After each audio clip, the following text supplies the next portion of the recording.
Voilà les amis, c'est Croup. Aujourd'hui nouvelle vidéo sur la Triumph. J'ai décidé de changer tout l'arrière, donc je vous explique comment on a fait et je vous donne les détails de ce qu'on a fait sur la Triumph. Du coup on va mettre l'arrière en rond, en rond et du coup ça va lui donner une autre tête. Donc on va faire sauter le feu arrière, la plaque, on va déplacer tout ça. Voilà, je vais vous mettre du coup des photos à quoi elle ressemblait avant. En fait, il y a fait un feu stop là avec, avec les clignotants qui sont là, que j'ai pas encore tout à fait fait sauter, que je ferai sauter après. Et, et voilà, du coup on a fait le travail. Je vais vous montrer la selle. Hop, je vais faire sauter ça. Tac. Voilà. Du coup là nous sommes en cours. J'ai pas filmé avant, donc je vais vous mettre le détail de ce qu'on a fait en photo et en vidéo. Donc là on a du coup adapté la boucle arrière ronde. J'ai reçu, moi j'ai acheté direct en fait comme ça ronde avec avec intégré du coup les stops et les clignotants. Voilà, ça va aller comme ceci dedans. Donc c'est très simple à monter et étanche. Je vais vous donner tous les détails en photo et en vidéo de ce qu'on a fait depuis le début à ce qu'était la boucle arrière ainsi que les différentes soudures et manières qu'on a fait pour faire tenir cette arrière.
Je vous montre du coup comment c'était avant la plaque avec le feu. C'était comme ça sur un arrière carré. Et en fait il y avait cette barre en plein milieu pour retenir la selle avec le système qui est dessus là qu'on a essayé d'adapter. Mais bon, comme vous voyez, l'ancien qui a bidouillé ça m'a fait du gruyère. Donc on va remettre une plaque propre. Ça va être beaucoup mieux, qu'on va réadapter, souder et tout ça. Aurel est en train de souder du coup l'arrière, la petite barre arrière pour faire tenir la selle avec le système qui bloque. On va voir du coup en dessous le système. Faire des étincelles.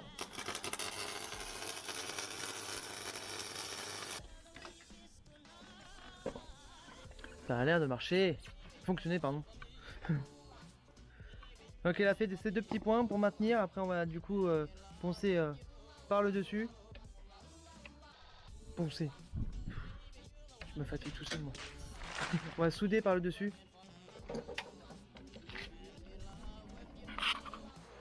Je voulais vous montrer une fois qu'on avait fait les soudures avec quoi on ponçait.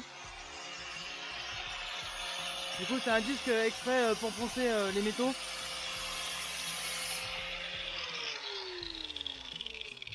J'ai poncé le doigt. Ah, il s'est poncé le doigt. Du coup c'est un disque comme ça les amis, exprès pour poncer les métaux. Je sais pas si vous allez voir du coup le résultat, du coup c'est beaucoup plus net. Voilà, il y a encore un petit peu de boulot, mais du coup ça enlève bien, bien les gros pâtés qu'on peut faire vu qu'on n'est pas des experts en soudure. Mais ça fait vraiment du beau boulot. Bah, de toute façon on voit bien la différence qu'il y avait avant et après les pâtés là sur la grosse pièce du départ.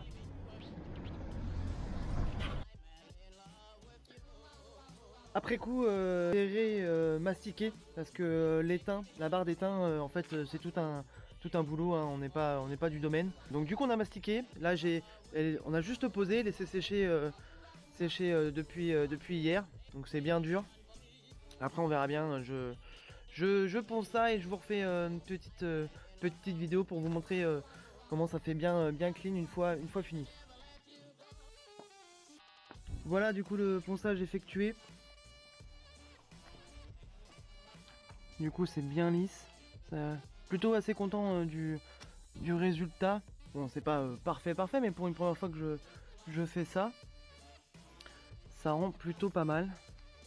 Plutôt pas mal.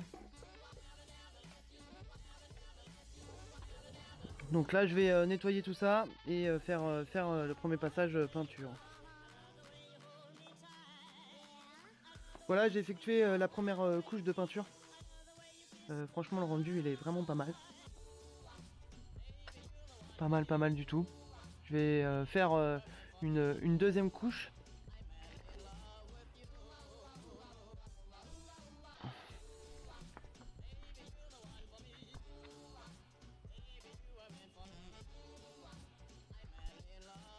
Voilà, la peinture deuxième couche est terminée. Je suis vraiment content du résultat. Franchement pour une première, ça rend plutôt pas mal. J'ai remonté le garde-boue, et j'ai fait attention au niveau de mes clignotants de bien garder les bons côtés, gauche-droite. Bon, ça c'est du coup le stop. J'ai amené le système arrière avec le plastique qui fait l'étanchéité ainsi que le feu. J'ai passé le faisceau par le petit trou qui est prévu à cet effet. Donc là je vais tout relier et souder pour faire propre. J'ai installé les fils électriques, les souder entre eux pour pouvoir que ça marche au niveau du stop et des clignotants et feu de détresse. J'ai bien caché tout ça en dessous là, du coup que ça fasse propre sous la selle.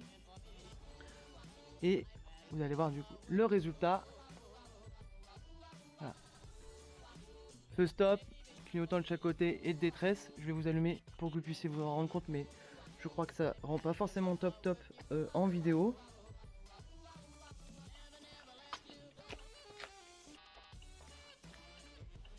Alors pour information, j'ai dû mettre, oui c'est vrai que je vous ai pas précisé ça, je vais essayer de vous ressortir le bignou là que j'ai planqué en dessous. J'ai dû installer ce que j'avais déjà sur mes anciens clignotants, des adaptateurs de LED. C'est des petits trucs blancs qui se mettent du coup avant, là voilà, ça se met sur la masse et le fil qui fait l'alimentation. Voilà, ce qui fait que ça clignote doucement. Hop. Là, je vous ai allumé la veille. Voilà, la veille. Et je vais essayer de vous mettre le stop. Et voilà. Voilà, le seul truc que je n'ai pas réussi à résoudre, c'est que au niveau des feux détresse, du coup, il clignote rapidement. Donc je pense qu'il fallait que je rajoute un troisième adaptateur. Mais j'en suis pas sûr. Donc du coup, je laisse comme ça. C'est pas plus mal pour les feux détresse que ça soit en rapide. Je voulais vous montrer aussi les amis la joie d'acheter de l'occasion. On tombe sur des trucs fort sympathiques comme ça là. Je crois que le mec il s'est cru dans sa maison. Donc voilà, on va avoir tout ça à refaire au propre, à ressouder proprement et à recacher tout ça propre. Donc voilà les petites surprises qu'on trouve sur de l'occasion. Bon les amis, on va voir du coup le résultat avec la selle, l'ensemble de la moto, ce que ça va rendre. Je vais vous rajouter la selle, le système, voilà, et voilà. Du coup ça se met pile poil dedans. Et voilà le rendu au niveau de l'arrière. Franchement ça lui change carrément la gueule. Voilà les amis, si vous avez des questions par rapport aux détails de tout ça, c'est vrai que j'ai mis étape par étape, je vous ai pas mis de A à Z ce qui a été fait. Si vous avez des questions, dites-moi ce que vous pensez du rendu les amis. Je vous invite à aller voir les autres vidéos sur ma chaîne et ainsi me suivre aussi sur mes réseaux sociaux, Kroub-37. Il me restera juste du coup à installer la plaque déportée. J'ai reçu l'élément, mais Mais en fait il faut que je fasse une petite bidouille. Alors voilà ce que j'ai acheté du coup, le support de plaque pour mettre la future plaque. Alors ça va avoir du coup ce rendu là. Le seul souci que j'ai, bon bah on peut couper les barres hein, pour que ça soit plus proche. Du coup moi je vais pas le fixer à la roue arrière, c'est pas possible. J'ai pas vu comment on pouvait faire. Du coup je vais fixer là. Sauf que le souci, si vous allez voir, c'est que là j'ai du coup le maintien des plaquettes arrière qui déborde un peu là. Au niveau de là. Du coup ça me gêne. Donc je suis obligé de mettre une cale pour pouvoir adapter le support de plaque. Mais bon après une fois que ça va être mis, franchement l'ensemble ça va, je pense, bien déboîter. Si les amis, si vous avez des questions par rapport à la moto et où est-ce que j'ai eu les pièces, en sachant que la boucle arrière moi je l'ai achetée toute prête ronde avec le système de LED et aussi le support de plaque, je pourrais vous dire les sites où j'ai trouvé ça. Voilà, n'hésitez pas à lâcher des commentaires, à liker. Voilà les amis, c'était la vidéo sur la Triumph, sur le changement de la boucle arrière. J'espère que cette petite vidéo vous aura plu et vous aura donné peut-être des idées ou futures idées, projets sur vos motos, ou vous donner envie de faire une transformation sur un café racer. Moi voilà, c'était du coup la première fois que je faisais ça, couper, souder, peindre comme ça. Je trouve que pour un amateur je me suis pas trop mal démerdé. J'espère que ça vous aura plu et dites-moi dans les coms. Ouais, c'est plutôt propre. Je suis vraiment satisfait du résultat. Je vous remercie de me suivre et je vous souhaite une bonne fin de journée les amis.